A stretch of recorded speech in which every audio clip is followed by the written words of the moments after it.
on in.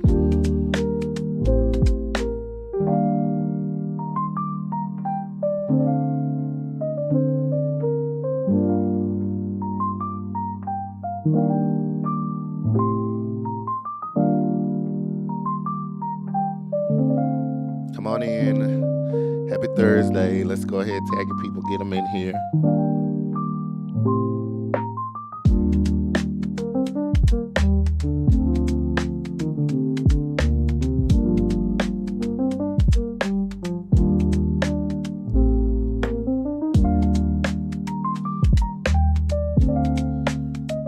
Come on in. Good afternoon, Kirsten. What's up? Come on. Give it about another minute.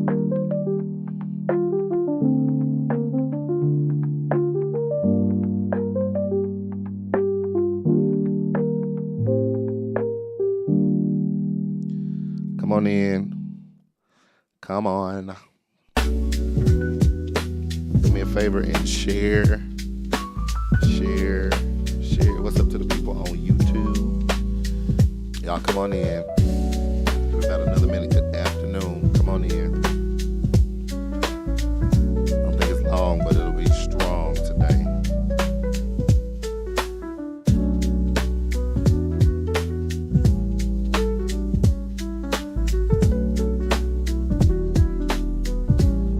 What's up?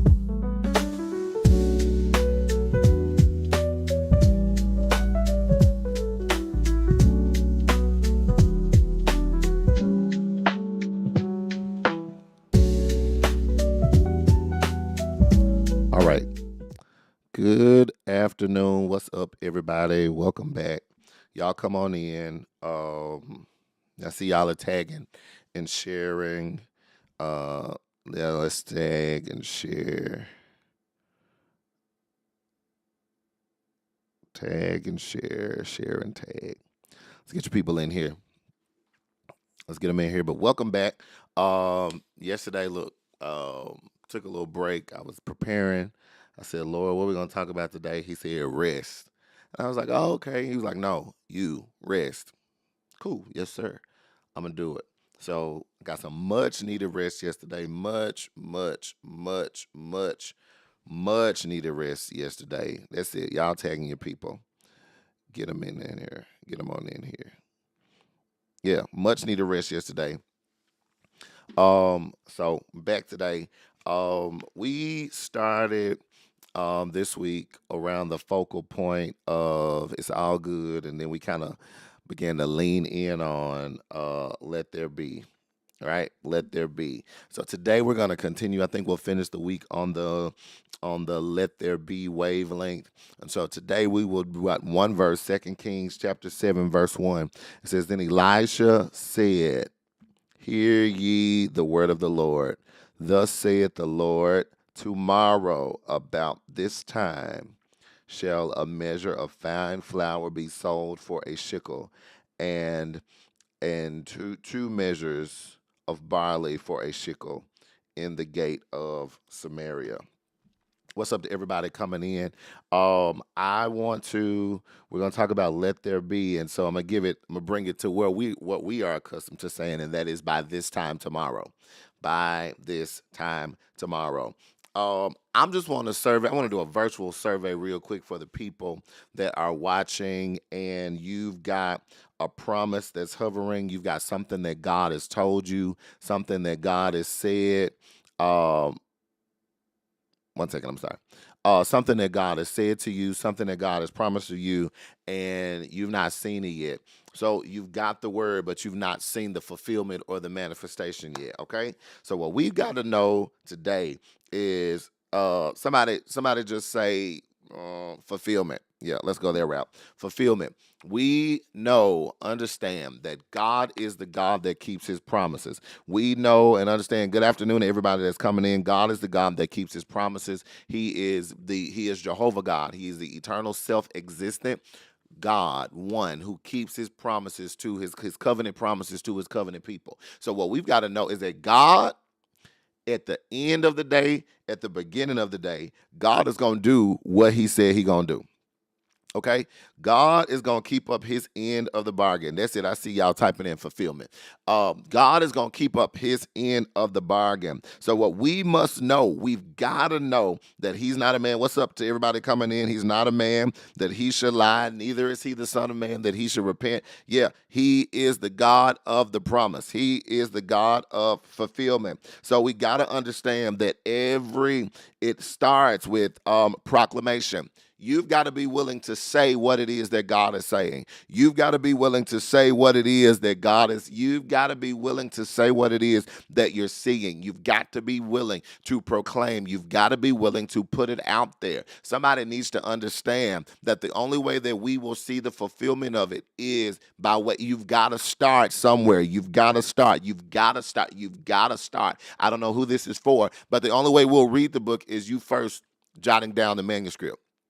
Right? The only way we will see the fulfillment is there's got to be a starting point in a race. You got to get to the starting line. In order for you to get to the finish and cross the finish, you've got to start. Somebody ought to type start. What you've got to understand is you've got to identify the starting point. And a lot of times of us, whether it be prophecy or proclamation, you got to know that that's where it begins.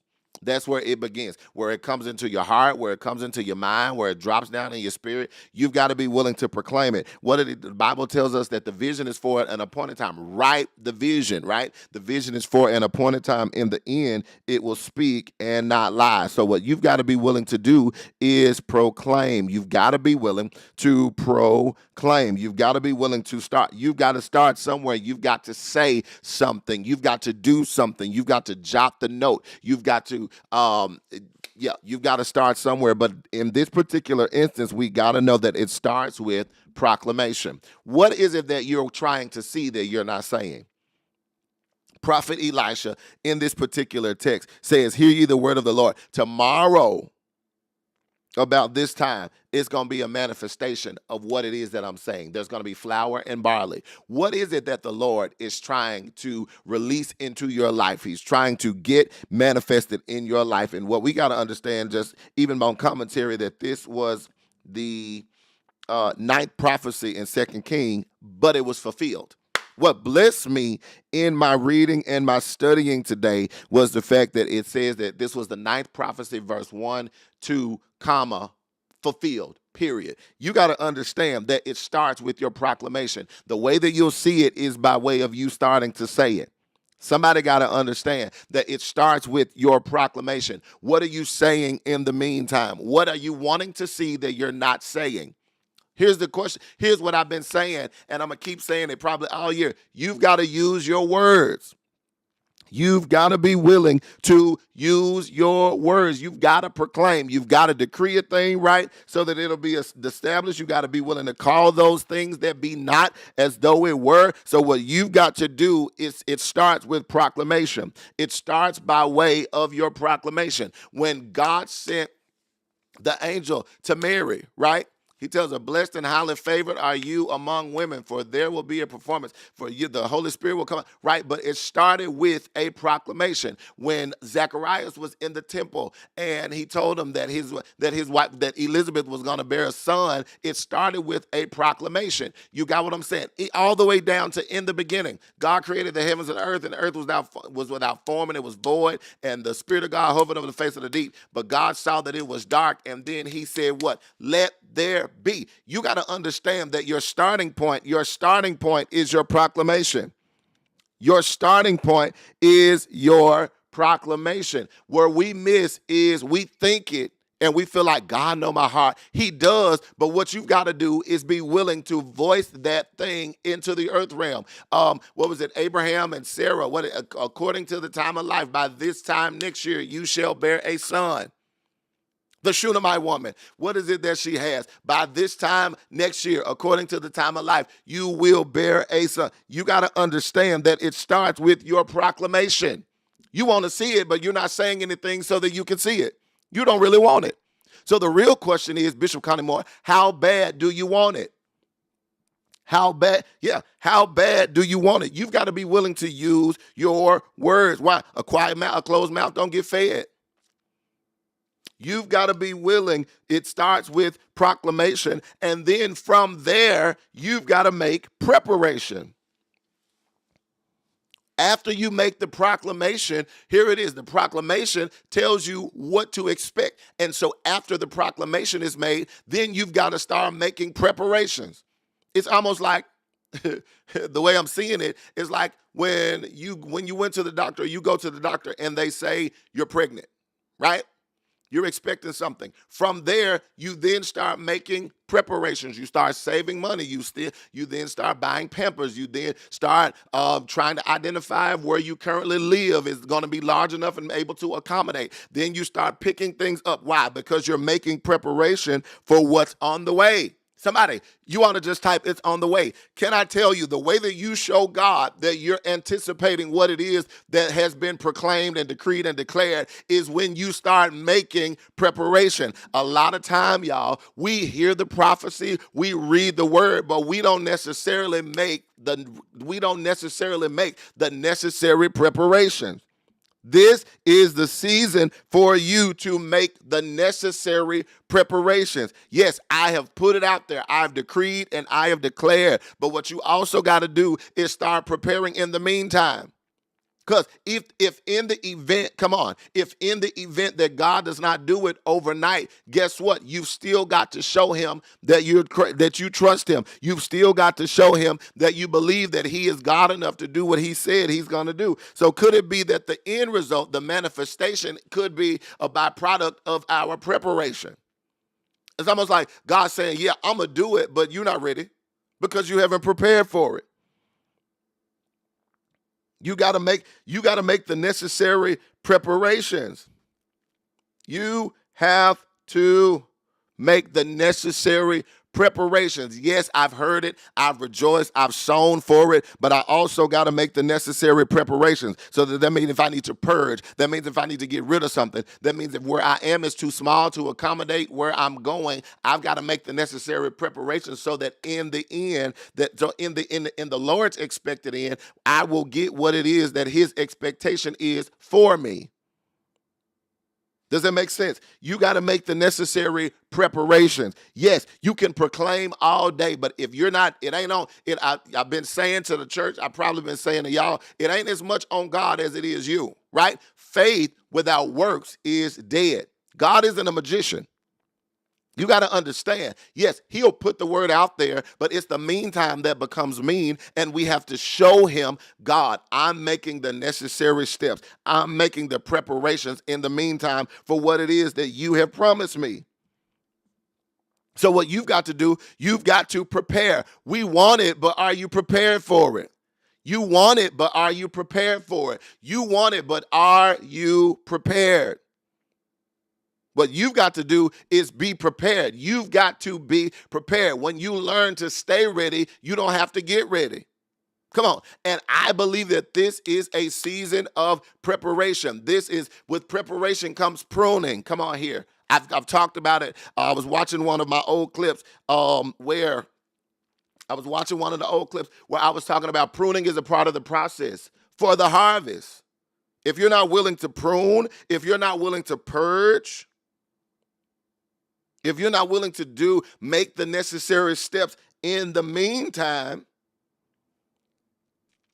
you're not really showing that you're ready for it. So what you've got to do too is make preparation. So number one, it starts with proclamation. If this is blessing you, let me see some hearts. Number one, it starts with proclamation. Number two, it starts with preparation. And then after you prepare, it also includes pursuit.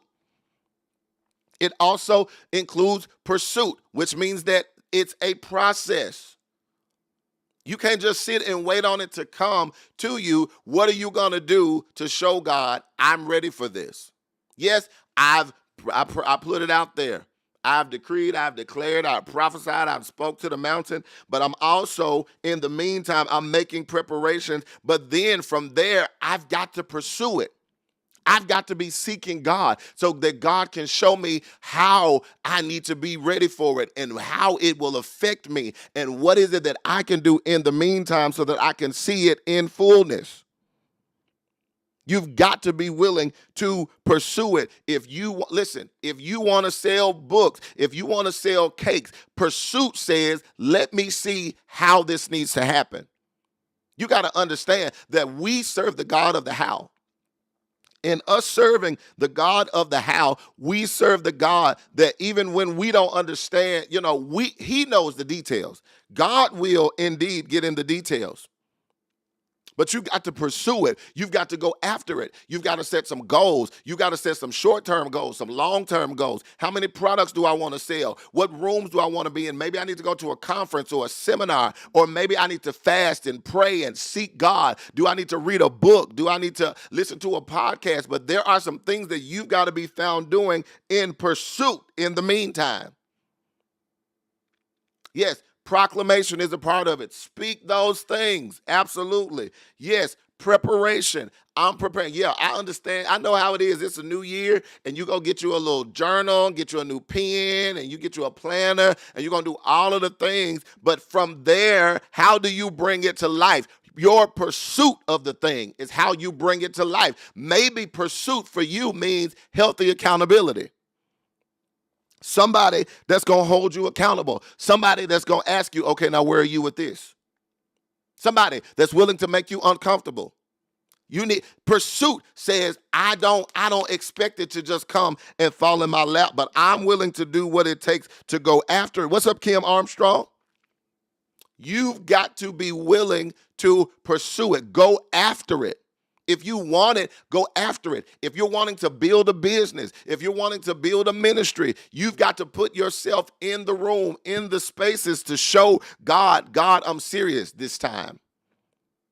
It ain't that you don't want it, but it's almost like God will be sitting back like, okay, now, you told me this before.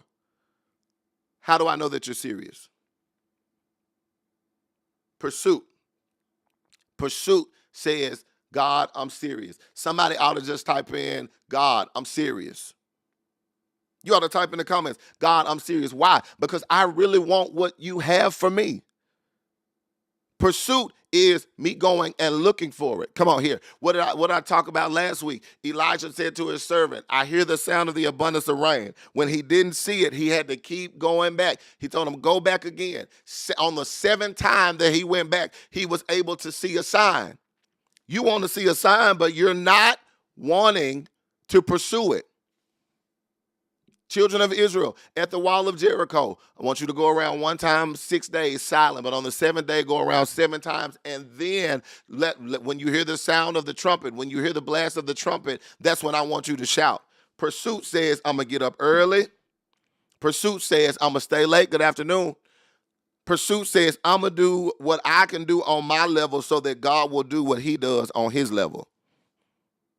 We want the influx of new customers. We want the influx of clients. We want to be exposed. We want to go viral, but that takes pursuit. That takes consistency. Even all the way down to our physical bodies. We want to lose weight and we want to be healthier, but are you willing to put in the work that it takes? Are you willing to go the extra mile?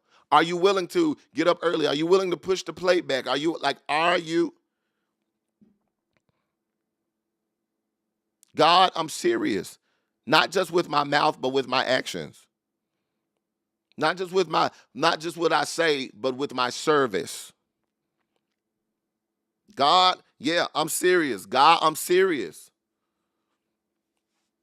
I was involved in a conversation this morning, where something was presented to me and I was like, and then the Lord reminded me of something that I told him recently. My response instantly changed. Okay. It's just one of those things. Sometimes you have to be reminded of what you have said. It ain't a matter of you reminding. It ain't going to always be a matter of you reminding God, because he going to respond to his word. But he wants to see if you'll respond to yours. Somebody needs to understand that what you've got to do, you've got to be at a point to say, God, yeah, I'm serious. God, I'm serious this time. So it starts with a proclamation. Then you move to a place of preparation. Then 3, you be in pursuit. And this is my last one today. Then you will see what? The performance. It's simple. When you put it out there, when you speak it, and then you make the necessary preparations and you show God that you're serious by way of your pursuit, there'll be a performance. You got to show God, I'm expecting you to do what you said you were going to do. And he like, okay, yeah, how? How's that look? How's that work? So what exactly are you saying? Somebody needs to understand that sometimes, I know you don't like having uncomfortable conversations, but sometimes you need to have an uncomfortable conversation with God. Sometimes you need to have an uncomfortable conversation with God. Because God's going to be like, you told me that. You said that. You've done that. You've told me that. You've told me that. You've told me that. But what else are you willing to do? We'll see the performance. But yeah, it starts with a proclamation. What did you say in the beginning? Are you still lining up in alignment with what it is that you said in the beginning? From there, yes, preparation. How are you preparing? What moves are you making now for the end result? Then pursuit. Am I sitting still or am I actively saying, God, this is what? If that means that I got to get up early, if that means that I got to pray, if that means that I got to sow, pursuit is an action word. And then lastly, after you pursue, we will then see the performance. Bless you, Pastor Larry Crockett. Then we will see the performance. Then we will see the fulfillment. Then we will see the manifestation of the thing. So many people are saying that this is the year of fulfillment. This is the year of manifestation. So what we've got to understand is that we've got to do our part so that God will do his. Yeah, you're serious. Yeah, you're desperate. Yeah, you're hungry. But God is saying that when you do your part, I'm going to do mine. You wanna see it, but what are you saying? Proclamation. After you say it and you come into agreement with what it is that the Lord has prophetically decreed and declared over your life, then what? You've got to make preparations. After you make the necessary preparations, you've got to be willing to pursue it. What? First seek ye the kingdom of God and his righteousness, and all of the things will be added. So, God, how do I put you in the details? God, where are you in this? Where do I need to be found? What do I need to be found doing on this level so that I can go to the next level? Pursuit. What do I need to cut off? What do I need to take on? What do I need to do? Pursuit. Then, lastly, performance. It's simple. We prophesy and we decree and we declare all the time. By this time tomorrow, but before you get to tomorrow, what happens? By this time tomorrow, that means you got some time in there to work your faith. It's on you to work the middle. It's on you to work your faith. It's on you to put the word out there. It's on you to do your part in the meantime so that God has no reason to withhold it. What does the Bible tell us? No good thing will he withhold from them that walk upright. We want what he has for us, but what are you willing to do to get it? What are you willing to let go of to get it? What are you willing to put aside to get it? So, proclamation and preparation and pursuit is the formula for performance. Proclamation, you said it, you've decreed it, but you got to make preparations in the meantime and pursue what it's going to take to maintain it. I hear you, Lord. It's one thing for you to get it, but it's another to be able to maintain it.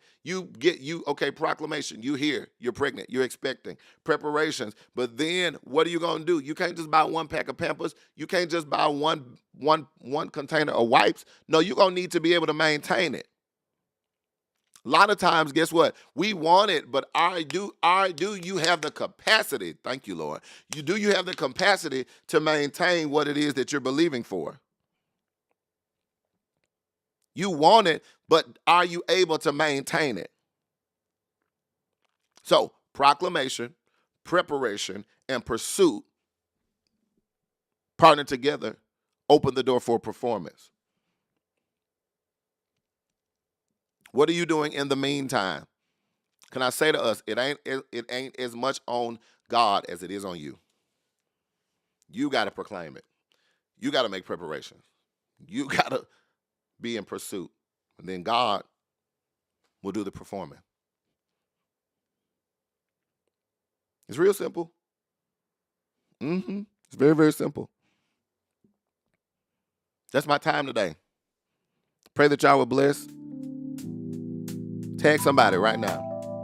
Tag somebody that needs to hear this right now. What's up, Pastor Antoine? Tag somebody that needs to hear this right now. Get them in here. Tag them. Get them in here. Listen, by this time tomorrow. But what are you doing in the meantime? It includes proclamation. It includes preparation and pursuit for you to see a performance. All right? God will do it. He's just waiting on you to do your part. Y'all be blessed. See y'all tomorrow.